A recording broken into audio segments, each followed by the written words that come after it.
Chapter 19, June 2010. Relationships are specifically designed to help facilitate spiritual growth by strengthening our awareness of oneness with each other. In other words, they provide us with the opportunity to transform ourselves through honesty, self-dialogue, and reflection.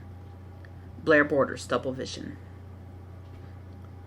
Disease and healing are not just physiological processes. They are spiritual detonations. Mark Ian Barash, cancer survivor. Life is not about waiting for the storm to pass. It's about learning to dance in the rain. Vivian Green. Thursday, 1 June 2010. I realized today, for several days my brain has been running 3 or 4 simultaneous trains of thought. I'm not quite up to actually multitasking yet, but my brain is functioning on multiple levels again. For the past few months, I've pretty much been limited to one train of thought, and it would periodically bump into a wall and just keep running into that wall until I did a mental reset.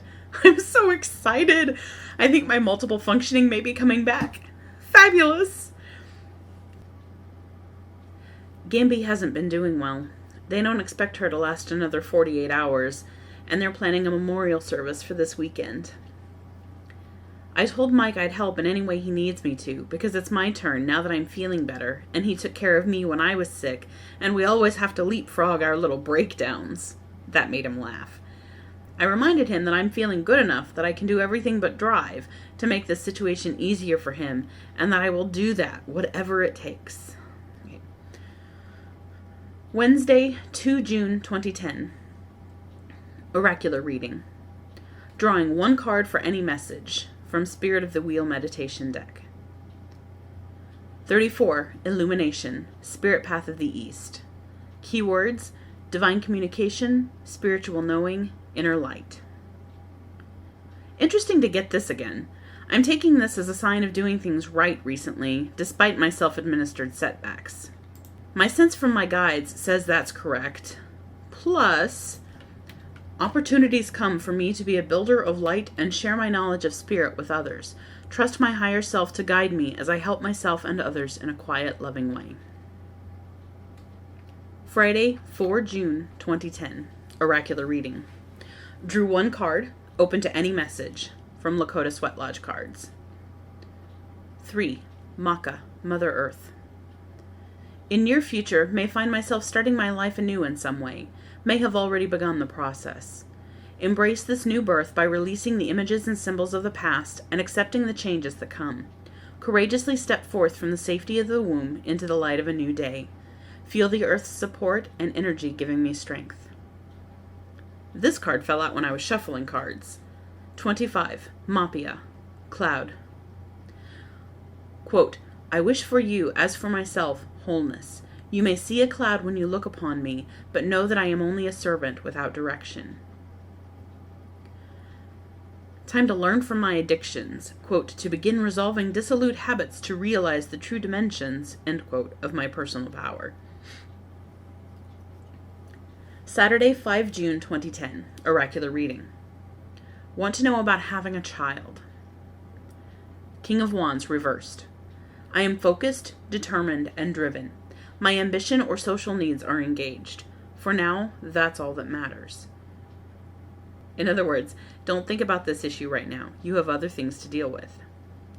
For clarity, drew again. 6 of Swords. Running away, fleeing without examining the beliefs I'm carrying with me. Acting on instinct to get pregnant, not making wise choice. Knight of Cups reversed. Quote, don't let romantic ideals take you away from your path. Don't chase after dreams that can never be. End quote. My heart is breaking. Tonight, I was looking at the pictures on a friend's Facebook profile. The pictures of her, her husband, and her daughter are brilliantly, amazingly beautiful. They just shine. Individually, the family members are adorable. Together, they are a force of happiness unrivaled by much in this world. I started crying from looking at them. They are so beautiful, so blissfully happy. I have to admit I did get a little jealous, but only a little. Mostly because I miss being that happy, and because I want to have a baby just like that, too. But really, I want to be that happy again. I'm working on it, I know, and some days I come close. But Mike and I together haven't been even close to that happy since I was pregnant. I miss being happy just being. I miss being pregnant. Now we're constantly working and worrying about money and worrying about work and how to get places and see doctors and pay for health care and so much more. I wonder if we will ever be able to truly be as happy as we were last summer when we were both home and Mike was working in the garden and we were preparing for a family and I was working for myself and I could drive everywhere I needed to go and Mike could choose to stay home or go with me. For 2 months it was almost bliss. I think. Maybe I'm looking back at it through rose-colored lenses, but I remember being so very happy. Truly, money was the only thing we had to worry about. Still, it's not so bad now. Things are looking up. Mike started a new job this week, and so far he really enjoys it. And it looks like the job will provide pretty good job security. It doesn't pay much, but it pays more than his assembly job, and it's not monotonous. But when he's home, I barely get to see him, as I'm trying so hard to work. And somehow failing miserably. I keep wasting time somehow, and I can't always figure out how and where I'm losing it. It's disheartening sometimes. Anyway, longing for that peace, that happiness in our home again. We're moving toward it again. I just wish we'd never had to go away from it, and in so many ways all at once. Last weekend, we finally buried the fertility box that I made last year or the year before. Mike dug the hole, and I put the box at the bottom, then put on top of it the oak seed that friends sent last October after the miscarriage. That seed never did sprout inside the house like it was supposed to. According to the directions, we were supposed to be transplanting a seedling instead of planting a seed outside, but I figured it has a better chance outside than it does on our kitchen windowsill. After Mike had filled the hole back in, I sent energy into the ground and silently thanked the fertility box for helping us conceive last year, then asked it to use that same energy to help the oak seed grow in honor of our child who hadn't made it into the world. Finally, that loose end is wrapped up. I keep thinking that it signals a bit of healing, but I still cry when I think of what the box and seed represent.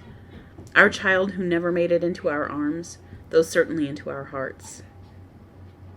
Still, grieving is a process, and I'm moving. I'm determined not to sit still and mope. That never did anyone any good. Monday, 7 June 2010. The strongest principle of growth lies in human choice.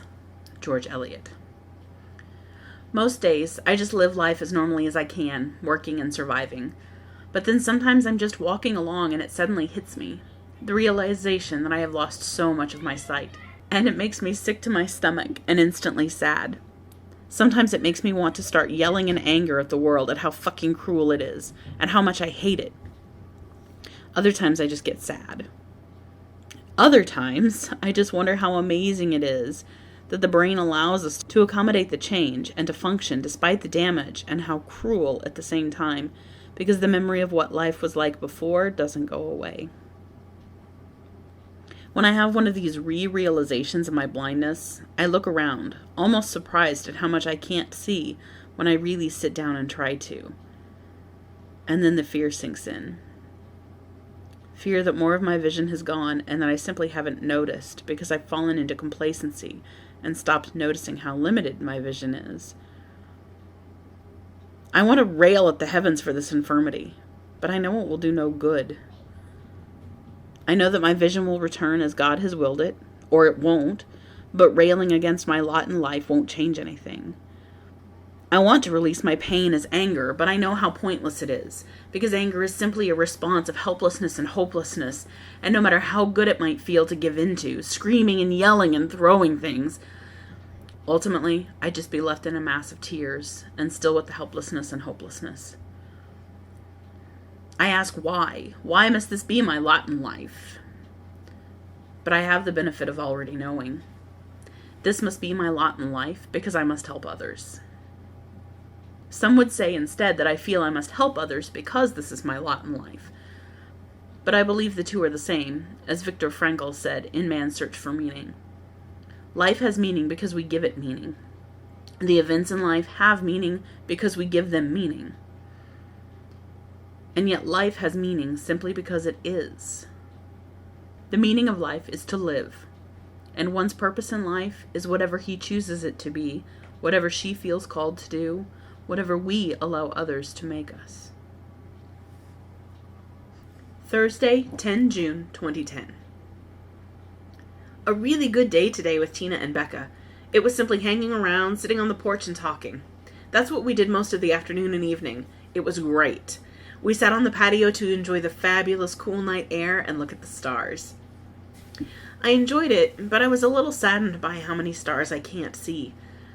Now I can really only see the bright ones, and if I looked at a star head on, of course, it was often harder to see, and if I moved my vision just a smidge to the side, I couldn't see the one I had just seen.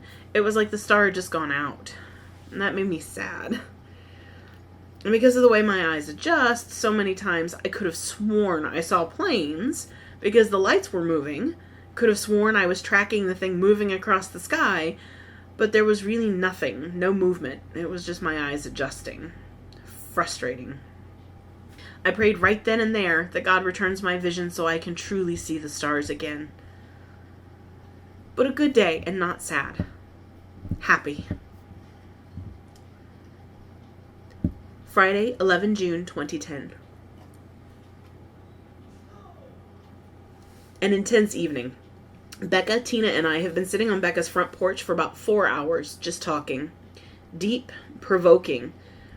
As one conversation wound down, I mentioned my spirit guides, so Becca asked me for details. I explained more about my spirit guides and what they do, and about the voice I had heard speaking to me in the hospital, and the challenge it's been for me to trust that voice. Tina, of course, remembers the challenge I've always had in trusting the voice from way back when we were in college. And now my memories of the conversation run dim, like it was a transcendent moment that I'm supposed to remember without remembering the exact words. I can remember every single topic we discussed about Tina's life, but about this, I can't. I remember crying, and that both Becca and Tina told me they are proud that I can acknowledge that I have the job to do. I think that's what the acknowledgement was about. I said that I had always been determined that I would change the world in a bunch of small ways, by touching individual lives, but not in any big way, but that the divine powers had always told me otherwise, and I had always resisted, but now I can't, even though I still have a hard time believing it.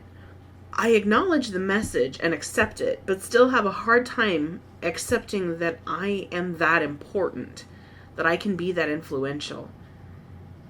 Becca sat down on the concrete in front of me and held my hand and started talking. Tina later said she loves it when Becca channels like that. Wow, Becca must have been channeling, because everything she said was every message I've been getting, but more clearly, with more details, such as, every time I wake up in the morning and think of how amazing it is that Mike has changed so much in the past few years, I need to realize and accept that that's because of me. The people we surround ourselves with are incredibly important, and they show the difference we make in the world. I've always known this. And when it feels like it's too much and I don't have the strength or the ability to do what I need to do, know that I can, because what I've been through and how I've come through it show that I most definitely can do what I need to do. I cried the entire time she was speaking to me. I couldn't look her in the eyes, but she held my hand and we squeezed each other's hands. Never before have I been given a message by someone that I trusted, the message, so completely. Not that it's easy or that I like it, but I trust it. I have complete faith that the message was completely true and accurate. Then Becca started looking around the rocks in front of the porch. I asked what she was looking for, and she said she would know it when she found it. I told her I knew what she was looking for, and told her in general where to look for it. There was a rock I'd been studying from a distance for the past day or so that had captured my eye because of its shape. She picked up a different rock and handed it to me and told me of its importance in her rock garden. And then she gave me the other one, the one I'd been eyeing, the one I knew she was looking for. She told me she didn't know why I needed it, but that it was mine. Footnote: it was a large chunk of amethyst. I carried it in my purse from that day through March of 2017, and then it sat on my desk for more than a year when I first began doing intuitive readings and other energy work for other people. It moves around my house, sitting in key places for months at a time as necessary. Either then or earlier, she related my importance in the universe, in this role, this task of mine, to a discussion we'd had earlier about macrocosm versus microcosm and the human role in it. She said that despite me thinking I was going to touch the world in only small ways, maybe the impact my life is going to have on the world is going to be on the microcosm scale, through many ways, touching many lives. Tina chimed in several times to say I'm going to do great things, that always I've been going for great things. This message, my inside still squirmed at, though I'm unsure whether it's the unwillingness to step forward and endure the great things, or the disbelief that I could possibly make such a difference, causing me to squirm. I believe the message my guides and the universe are giving me. I can trust that I can say important things and be the voice of the divine, but being great? My modesty still tells me no, that's not possible. And I'm reminded of the quote about those having greatness thrust upon them. In my case, it's because I don't willingly accept greatness.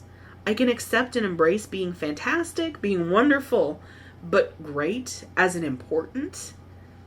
Wow. Saturday, 12 June 2010.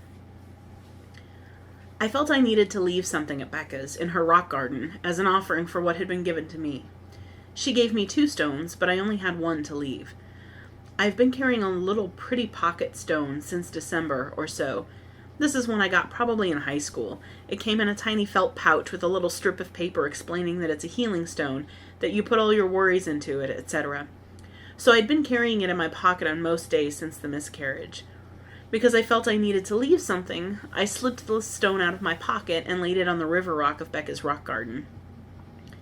The next day, I saw that it stuck out like a sore thumb, so I tried a bit harder to cover it, at least for now, so it can lie there until it's found by the right person needing it at the right time. When I'd gone into a local charity organization for a pregnancy test last year, they had given me a pin with 2 tiny little feet that represented the baby's feet size at that developmental stage. I'd been carrying that pin around since not long after the miscarriage, hanging on to some physical connection with my baby, and carrying it with the healing stone. When I left Becca's, I wanted to take the pin with me, but I knew it was time to part with those little feet forever. It certainly wasn't easy, and I debated, but the message I was getting was loud and clear, and not from me. Leave them. You don't need them anymore. I'm struggling not to cry now at the thought of leaving them behind. I didn't know where to leave them, but I thought Becca needed them, so I gave her the pin. I explained very briefly where the pin had come from, and that it was time for the little feet to walk. I asked her to take the pin and send it where it needed to go. She could keep it, I said, or give it to whomever she thought could use it in their lives. Either way, what was important was that I parted with it and gave it to her. I know it's not important for me to know the rest, no matter how much I may want to. Thus, I feel that talk on Becca's front porch was a huge cleansing for me somehow. Even before that, I'd finally parted with the fertility box and the oak seed, and now the healing stone and the feet. I feel a little adrift without them anchoring me, but I think that's the point. It's time for my ship to find a new port of call. I'm done in that harbor, and though I feel a little trepidation, the current is gentle, as is the wind. After leaving Becca's, Tina and I stopped at a bookstore. I walked directly to one set of shelves and found 2 books I needed, that I felt are necessary for me at this point, especially after the talk/channeling/purge from the night before. I barely even scanned the bookshelves. These 2 popped out at me. Amazing, since I can't even see a full title without moving my eyes along the spine anymore. Despite the cost, I got them immediately instead of waiting. I felt they were that urgent. The Mist-Filled Path by Frank McEwen and Walkers Between the Worlds by Caitlin and John Matthews. On my way out, I felt drawn again to the Christian books. There I found The Other Bible, which includes Gnostic Gospels, Dead Sea Scrolls, visionary wisdom texts, Christian Apocrypha, Jewish pseudepigrapha, and Kabbalah, all in one. I wasn't going to get it, but flipping to only a couple of pages showed me that this is a collection I've been looking for. The texts were beautiful and touching, more than almost all of the religious texts I have at home. All of the books I got were a blend of religious traditions and not so firmly rooted in any one. Monday, 14 June 2010. Oracular reading. Asked, what do I do now? Broad life question. The Gilded Tarot. 9 of Cups reversed. Quote, in Major Arcana 9, the hermit goes off alone to solidify his knowledge, and then he returns to the world to share it and help others. So this man has found his own way and hence has much to share with others. End quote. Do not enjoy my good fortune alone or hoard it. Share what I have with graciousness. Next in the deck, the Hermit. May still need to go back and forth, withdraw to learn, emerge to share, withdraw to learn, emerge to share, etc. But don't withdraw to avoid life. And be sure to share. Your purpose is to share, teach, be a conduit for the divine. Spirit of the Wheel deck, 3 Father-Son. Keywords direction, illumination, active growth. If I wisely use the energy surrounding me, directing it toward goals, my progress will be great. Set boundaries, be assertive, and direct the changes I am working toward. Shadow side of myself is illuminated. Each of us has opportunities every day to make a difference in the world. Shine my light on others and help them see more clearly. Next in the deck, 29. Cleansing, Spirit Path of the North. Keywords, releasing burdens, detoxification, energy flow. Sometimes we can't change what happens in our lives, but we have control over our own reactions. Let things unfold now, even if fearful of what lies ahead. This is especially telling after the cleansing that started with the burial of the fertility box and the letting go of physical representation of the baby and my sadness earlier this week. I have been releasing burdens this week. I wonder if it has been harder to release any one of these burdens because of all the burdens that piled up at once. The miscarriage, the IIH, the vision loss. Each had its own grief and pain, and each had pain associated with the other, and all had pain associated with all others. I wonder if the compounded grief and the required healing were so much more difficult because of the interplay, the twining together of each that made it difficult to release even a single burden. Of course, I haven't released all the burdens. I still feel weighed down.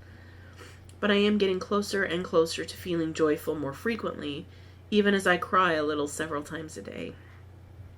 The tears are often in response to feeling the presence of spirit, or in being given a message and recognizing it as truth, almost as if the sudden tears after a random thought are an indication that that thought was not a thought at all, but a divine message. Or in sheer joy at looking at others in happiness and glimpsing the face of God in their happiness. Was that the joy I used to impart in others with my smile? Could my simple smiles really brighten others' days, like other people's smiles can now brighten mine? If so, oh, how truly blessed I was to be such a bringer of divine joy.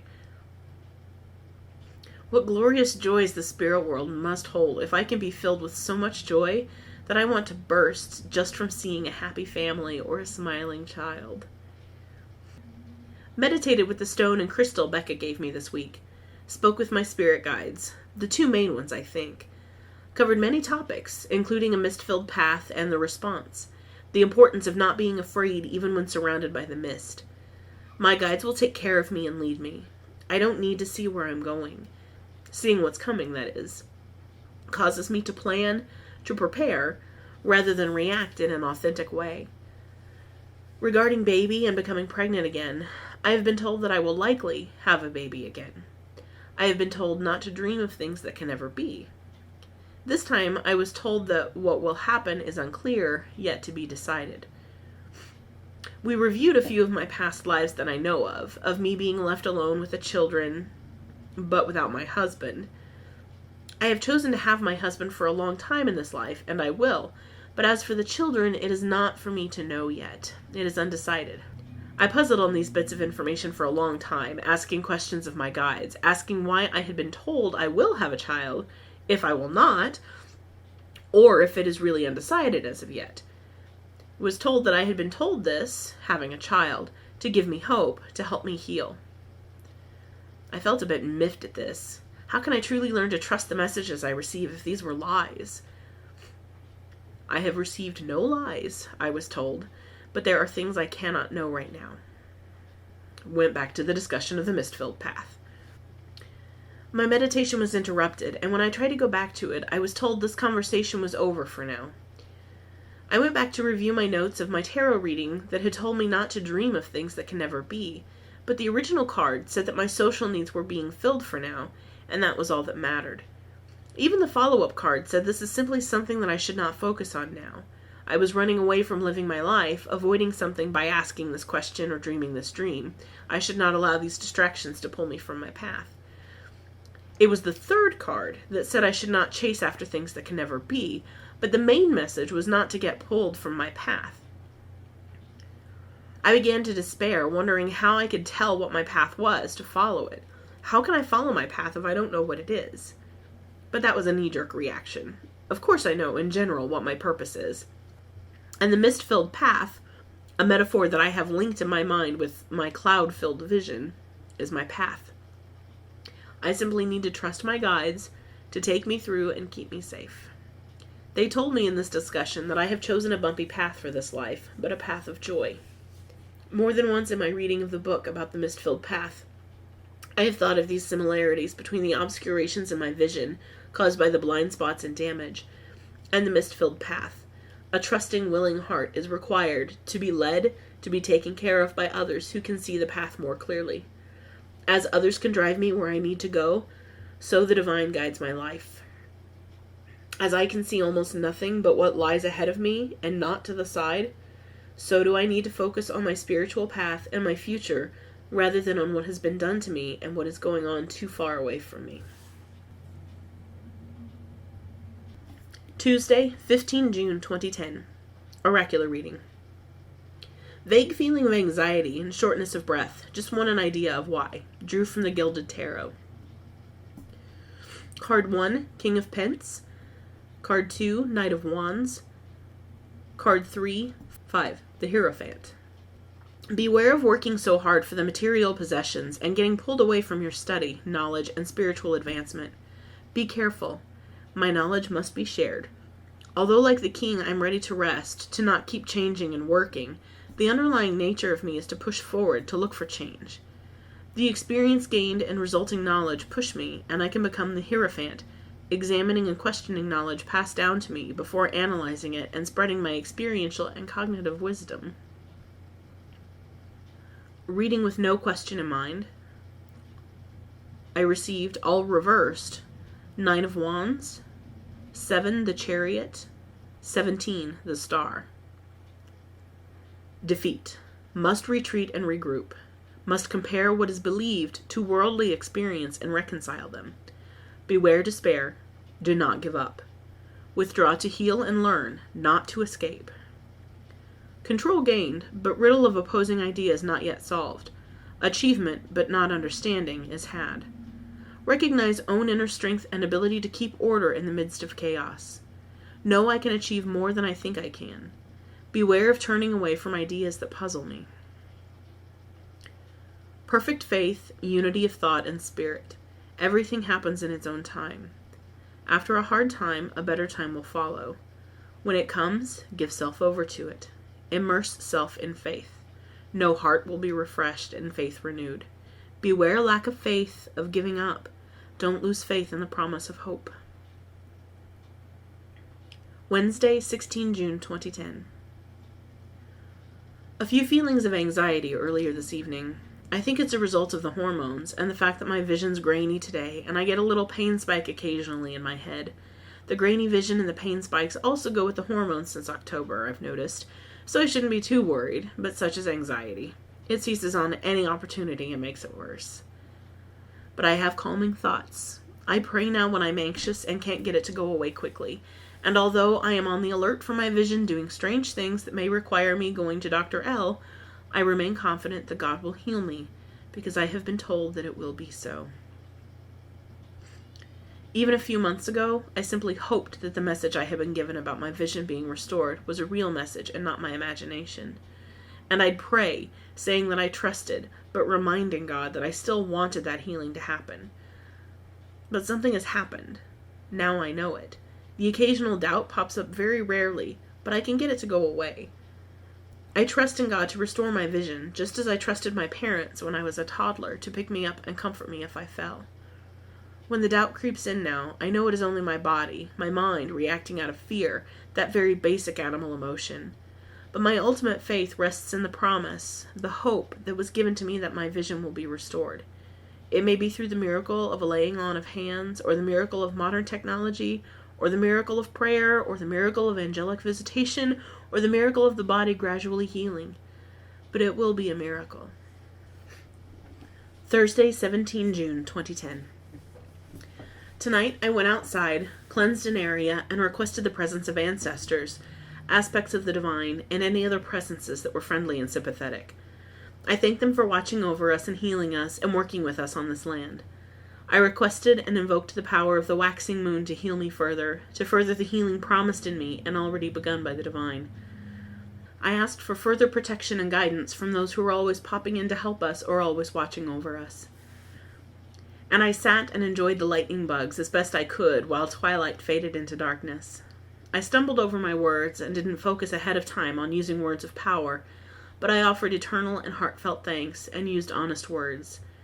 I simply requested further help and healing and, quite accidentally, offered myself to help heal others. But I didn't take it back when I realized what I had done. I take the responsibility on fully. I know it's at least part of my duty here, part of my calling on earth.